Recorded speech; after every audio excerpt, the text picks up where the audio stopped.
So welcome back dear students. I am Dr. Payal Hirenwar, Assistant Professor of Mathematics and Head of the Department Senior College. तो बच्चों हम analytic functions वाला topic पढ़ रहे हैं। Previous video में हमने ये देखा है कि what is an analytic function, हमने हार्मोनिक फंक्शन के बारे में पढ़ा है, हमने ये देखा है हार्मोनिक कॉन्जुगेट क्या होते हैं। आज का जो वीडियो है ये बहुत बहुत बहुत इंपॉर्टेंट है बिकॉज ये जो एग्जाम्पल हम करने वाले हैं ये यूनिवर्सिटी एग्जाम में बहुत बार पूछा गया है। This is a very very important example, very very important. ठीक है, so you have to prepare this, इसको स्किप नहीं करना है बिल्कुल भी। Let us start immediately without wasting time. क्या दिया है, क्या प्रूफ करना है। दिया ये है कि f of z is equal to u plus I v. अब जब भी z आता है, u आता है, v आता है तो समझ जाना चाहिए z मतलब क्या है। z मीन्स x प्लस आई वाई है। u मतलब u is a function of x and y and v is also a function of x and y। साथ में जब f ऑफ z एनालिटिक दिया गया है तो इससे हमें क्या क्या चीजें पता चलती हैं। अगर f ऑफ z एनालिटिक है तो u और v जो होंगे वो हार्मोनिक होंगे, प्लस वो CR इक्वेशंस को सेटिस्फाई करेंगे। ये दोनों चीजें हमें पता चलती है, राइट। अब उसमें से हमें कौन सी चीज कहां पर यूज करना है ये हमें डिसाइड करना है। तो first thing we understand that CR equations याद आते हैं हमें, जैसे एनालिटिक की बात आती है, और हमें याद आता है हार्मोनिक। u एंड v दोनों हार्मोनिक होंगे, दोनों एक दूसरे के हार्मोनिक कॉन्जुगेट्स हैं। अब आते हैं प्रूफ दैट की तरफ। तो प्रूफ दैट में क्या दिख रहा है हमें दिख रहा है del square by del x square of f of z mod of f of z whole square, कुछ इस तरीके से दिख रहा है, right. So step by step proceed करते हैं। सबसे पहले del square by del x square दिख रहा है, मतलब डेफिनेटली हमें हार्मोनिक फंक्शन वाला कंसेप्ट यूज करना पड़ेगा क्योंकि उसमें आता है u x x या del square u by del x square वाला concept, right. So let us see how to start. सबसे पहले स्टेप क्या होनी चाहिए हमेशा, it should be given f of z is equal to u plus I V. इसको दे देते हैं इक्वेशन नंबर 1। नहीं, इक्वेशन 1 से पहले हमें ये लिखना पड़ेगा कि वो एनालिटिक है। गिवन क्या है, u प्लस आई वी जो f ऑफ z फंक्शन है इज एनालिटिक, ये दिया हुआ है, तो इसको बोलेंगे इक्वेशन 1। इम्प्लाइज, इससे क्या क्या पता चलता है, CR equations are satisfied, right. तो CR इक्वेशंस क्या होते हैं, that is ux equal to vy। अभी हम शॉर्ट में लिखेंगे, जब हमें जरूरत पड़ेगी उसको सॉल्व करने की तब हम उसको पूरी तरीके से लिखेंगे। Del u by del x, ux equal to vy and uy equal to minus vx, ठीक है। And also u and v are harmonic, harmonic है तो वो क्या सेटिस्फाई करते हैं, implies Laplace equations are satisfied, मतलब ux plus uyy equal to 0 and vxx plus vyy equal to 0। अब गिवन से हमें जितनी हेल्प मिलनी थी वो तो मिल चुकी, ठीक है, इसका काम हो गया। अब क्या करेंगे, अब प्रूफ दैट की तरफ आगे बढ़ते हैं। प्रूफ दैट में हमें क्या चाहिए, देखो what do we need to find, we need to find del square by del x square of this and del square by del y square of this. तो जो दिस का हमें निकालना है डेल स्क्वायर, तो पहले वो दिस तो पता होना चाहिए, मतलब f ऑफ z तो पता है बट क्या हमें मॉड f ऑफ z पता है, क्या उसका स्क्वायर पता है, तो पहले हम वो वाली वैल्यूज निकाल लेते हैं। तो पहले हम फाइंड आउट करेंगे या कंसिडर करेंगे, क्या, consider mod of f of z। क्या होगा mod of f of z, हमें पता है mod of f of z मतलब under root of, under root से पहले मैं मॉड ऑफ, इसको ऐसे लिखते हैं u प्लस आई वी। और हमने पढ़ा है फर्स्ट ईयर में कि कॉम्प्लेक्स नंबर का मॉड लेते हैं तो it's value is actually real part का स्क्वायर प्लस इमेजिनरी पार्ट का स्क्वायर, ठीक है। तो ये हो गया। अब हमें क्या चाहिए, दिस इंप्लाइज वी वांट उसका square, mod of f of z का होल स्क्वायर क्या हो जाएगा, अंडर रूट चला जाएगा, we will get u square plus v square. इतना आ गया। अब इसके बाद क्या करते हैं, now we will proceed towards del square by del x square of this. इसका हमें चाहिए del square. Del square directly मिलेगा क्या, उसके लिए पहले हमें del del del del x निकालना पड़ेगा, किसका, of mod of f of z का होल स्क्वायर, इसका।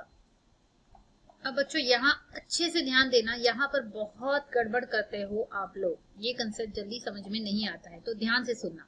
What are we doing? We are finding now del del x of u square plus v square. अब क्या आप ये बोलोगे कि मैम हम with respect to x differentiate कर रहे हैं और यहाँ तो x है ही नहीं, यहाँ भी x नहीं है, तो ये दोनों कांस्टेंट है, तो इनका डेरिवेटिव हो जाएगा 0, ऐसा बोलोगे क्या? बिल्कुल नहीं बोल सकते। क्यों? क्योंकि वी नो दैट u के अंदर कहीं ना कहीं x और y छुपे हुए हैं। u is a function of x and y। आपको दिया हुआ रहे या ना रहे, ये पहले लेक्चर से आपको समझा रही हूँ कि u मतलब it is a function of x and y, और v के अंदर भी कहीं ना कहीं x और y छुपा हुआ है because it is a function of x and y। तो ये कांस्टेंट्स नहीं है, ये functions of x and y है। अगर वो फंक्शन है तो हम उसका डेरिवेटिव निकाल सकते हैं। तो u स्क्वायर का डेरिवेटिव क्या होगा? u स्क्वायर का डेरिवेटिव होगा 2u। लेकिन सिर्फ 2u पे खत्म नहीं होगा, हम विथ रिस्पेक्ट टू u ले रहे हैं क्या? अगर मैंने ये डेरिवेटिव आपको निकालने बोला होता तो ये आप बोलते 2u, लेकिन हम क्या निकाल रहे हैं? हम निकाल रहे हैं del del x of u square. x से कर रहे हैं मतलब 2u into del u by del x आएगा। ठीक है, I hope the idea is clear. तो ये del u by del x को हम लिख सकते हैं ux, शॉर्टकट लिखेंगे हम, तो 2u इंटू ux। ठीक है, प्लस सिमिलरली v स्क्वायर के लिए भी सेम चीज होगी।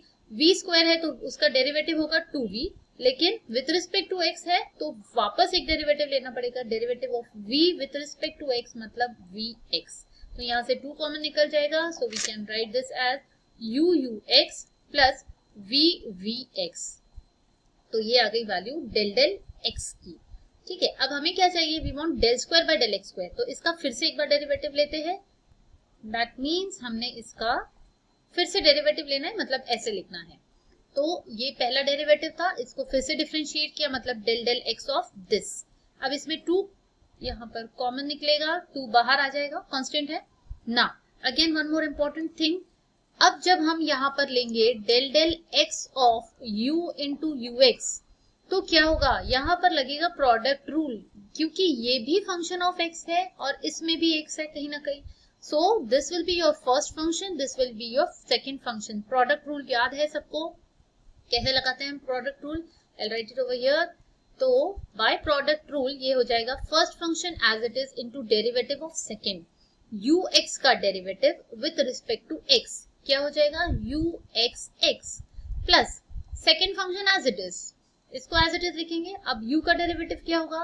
u का derivative है ux। देन नेक्स्ट खत्म, ये इसका कंप्लीट हो गया। इसके लिए हमें 2 टर्म्स मिली, बिल्कुल एग्जैक्टली वैसे ही हमें यहाँ पर भी प्रोडक्ट रूल लगेगा, क्योंकि v के अंदर भी कहीं ना कहीं x छुपा हुआ है। सो प्रोडक्ट रूल 2 लगेगा, तो first function as it is into derivative of vx। vx का ऑलरेडी एक डेरिवेटिव था, vx खुद एक डेरिवेटिव था, एक और लग गया तो vxx plus vx as it is, और v का डेरिवेटिव होगा vx। ठीक है, इसको प्रॉपर्ली लिखेंगे हम, तो ये लिख सकते हैं हम u into you x x plus U X का whole square plus v into V X x plus we X का whole square. So this is my value of del square by del x square of mod of f of z whole square. अब बिल्कुल exactly same हमें y के लिए करना है, del y square निकालना है। तो do we need to find it?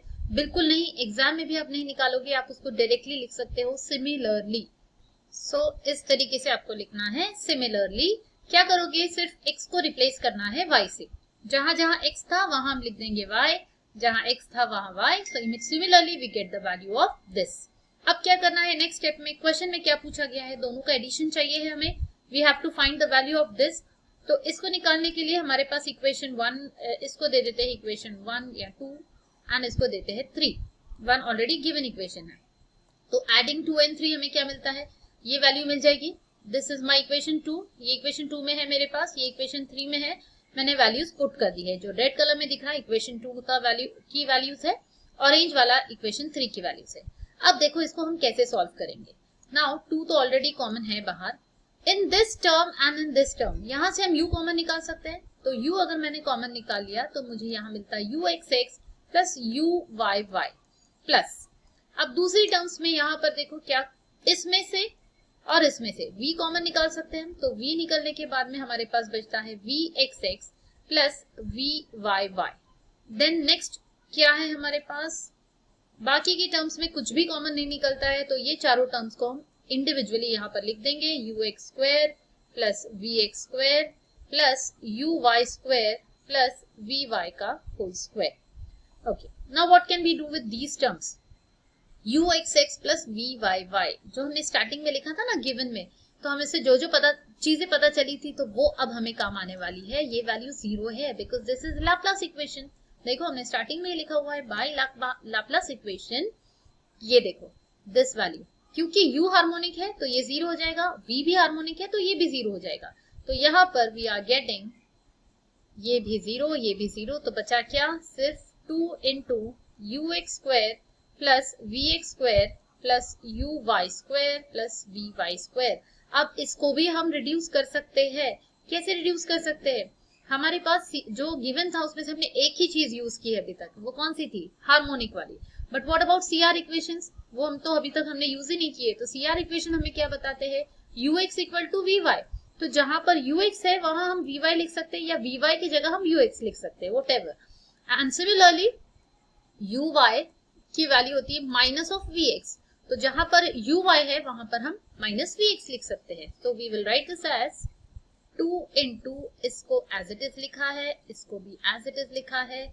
इसकी जगह हमने क्या किया है, ये था हमारा u y square and u y की वैल्यू है माइनस वी एक्स, हम सारा कुछ x में कन्वर्ट कर रहे हैं, तो उसकी जगह हमने लिख दिया माइनस वी एक्स। एंड इसकी जगह क्या लिखा हमने, ये देखो यहाँ पर वी वाई की वैल्यू क्या है, यू एक्स, तो we have written this as u x.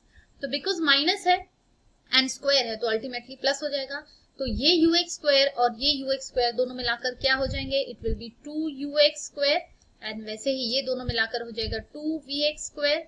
That means we are getting this as 4 u x square plus we x square. ठीक है, अब जो हमें चाहिए, क्या हम वहां पर पहुंच चुके हैं, what did we need to prove हमें क्या करना था, 4 mod of F dash of z whole square. ठीक है, हम यहाँ तक नहीं पहुंचे हैं, मतलब अभी हमें इसको एक दो स्टेप में और आगे सॉल्व करना है।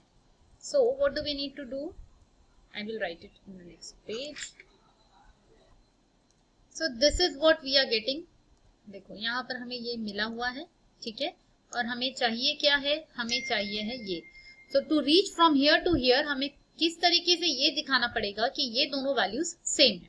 तो इसको स्टॉप कर देते हैं, यहाँ पर जो भी इक्वेशन चल रहा होगा, इक्वेशन नंबर तो आप दे सकते हो, अभी मैं ए दे देती हूँ, जो भी सीक्वेंस में आपका चल रहा होगा उसको दे देंगे, बिकॉज हमें इसको यहाँ पर स्टॉप करना है एंड इसकी वैल्यू दिखाना ये दोनों इक्वल है। तो लेट अस कंसिडर, देख लेते हैं कि mod f dash of z की वैल्यू क्या होगी। इसके लिए पहले निकाल लेते हैं एफ डैश ऑफ जेड।